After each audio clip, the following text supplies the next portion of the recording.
diplomatik münasebetni hürmet kılımız. Lekin özümüzden maksudiden arzulardan vazgeçmeyimiz. Çeң durumuz.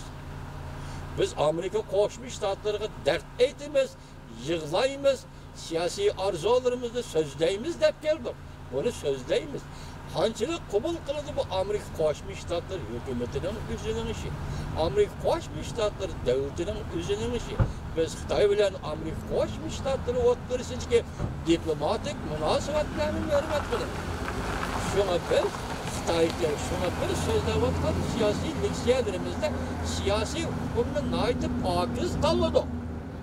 Biz siyosiy hukumni nihoyatda pokiz shar'iyladik va pokiz tanlab oldik. Nima deb tanlab oldik? Uyg'ur xalqi 3-chi qatim qurilgan jamhuriyatni yoki 100 yil bir asr ichida 3 qatim qurgan jamhuriyatni asli keltirimiz da'vatida dunyo hurmatli kongress a'zolari deb biz shunday so'zlayapmiz.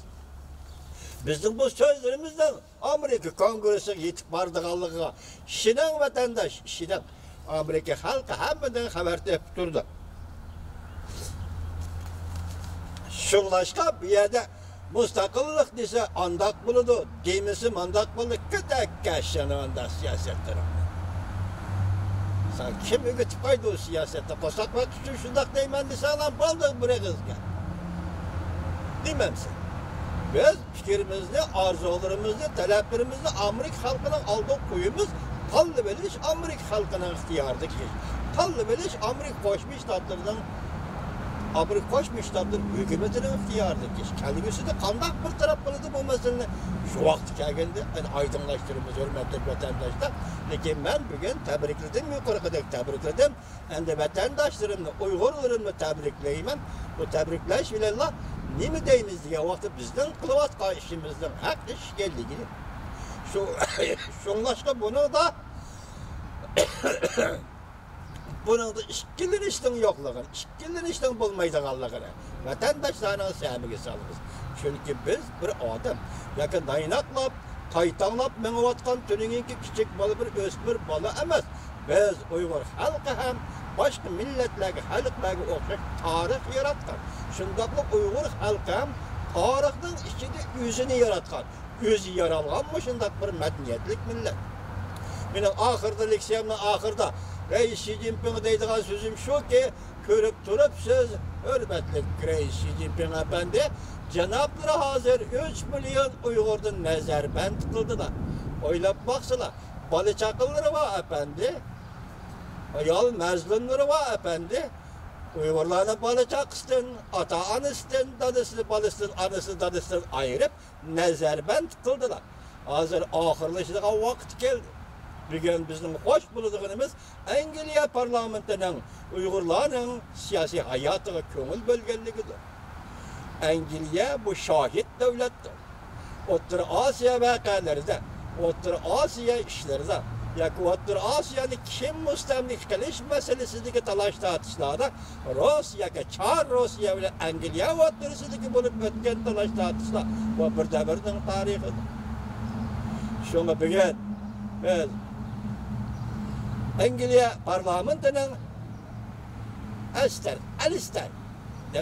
Alister parlament a'zosining birinchi bo'lib Uyg'ur masalasi ikki qatim muhokama qilganligini qo'llaymiz. Ham Angliya parlamentiga rahmat aytamiz. Shundaqla biz Angliya parlamenti a'zolariga shuni deymizki, vaqt o'tdi, zaman o'tdi, balki asrlar o'tdi yoki o'tmadi. Biz bugun Angliya Büyük Britaniya hükümetinin Uygurlar doğrusuzdaki siyasını özgürtüşüne, yani 19. asırın 80. yıllardaki, 19. asırın 30. yıllardaki Uyguristan'a qaratgan siyasını özgürtüşüne ümit qilamiz. Şu qatada Angliya parlament a'zolarining şu vaqtki yuqori tabaqada, mesela Hindistonda turayotgan bosh elchixonada ishlagan Charles Bolgerning Yakup Bey'nin tercümahali degan kitabını qayta o'qib chiqib, bu meydandan, bu siyaset meydanıdan bugünkü Angliya parlament a'zolarining voz kechishini, balki Uyg'urning mustaqil davlat qurishga huquqli millat ekanligini e'tirof qilishini umid qilamiz arzu qilamiz. Hozir bo'lib bu masalaga Angliyaning mushu darajada orlashib kelganligi bu siz uchun yana bir xo'sh xabar, hurmatli vatandosh. Chunki ko'z xabarni ko'rib bakın Erkin Asiya radiosi anglatgan xabar intayin konkret, cümleler intayin salmaklı, fikirler intayin çunqur. Şuna Angliya parlamentinin bu qatam Uyg'urlar meselesi doğrusida ikki qatam muhokim munozir elib bağarlığını ollaymiz, medet berimiz. Lekin tarixdagi Charles bo'lgan o'xshash emas.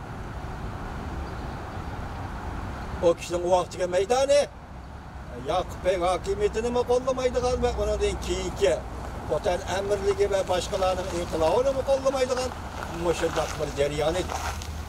Chunki Uyg'uristonning mustaqil bo'lishini xohlamaydi. Lekin bugungi kunda biz Angliya parlamentining endilikli Uyg'uriston qaratgan siyosini O'rta Osiyoning tarixiga bir shohid bo'lgan buyuk bir davlat ustida Angliya parlamentining Uyg'uriston masalasiga endi boshqacha yo'l bilan nazar tashlashini umid qilamiz, hurmatli vatandosh. Bugun men sizlarni tabriklayman vatandoshlarım. Shunday bir tamsil borki, zimiston shivirg'on qora qish yetib keldi. Bahorning kelishi uzoqmi? Demak, tabiati fasllar olmuş turdi. Zimiston qora qish yetib keldi. 3 milyon Uyg'ur nazarband qildi. Endi bahordan kelishi yiroqmi? Uyg'urning büyük şairi rahmetli Tiyipcan Aliyevning shundoq bir naqshi tekshiti bo'ladigan. Ham bu naqshi qilib Uyg'urlar tarifi aytilgan edi. Esinglarda bor vatandoshlar, zapmo chiroyli keldi bahor. Zapmo chiroyli keldi bahor. Robert Shaw efendi Uyg'urning do'sti, Uyg'urni tadqiq qilayotgan Uyg'urning do'sti Robert Shaw efendi tarixning sirli tomoni, tarixning sirli ordisining ochqichini qo'liga ilib, bu sirli ordini echib etdi. Echib etdi vatandosh. Ben sizni tabriklaymiz vatandosh. Uyg'ur xalqini tabriklaymiz vatandosh.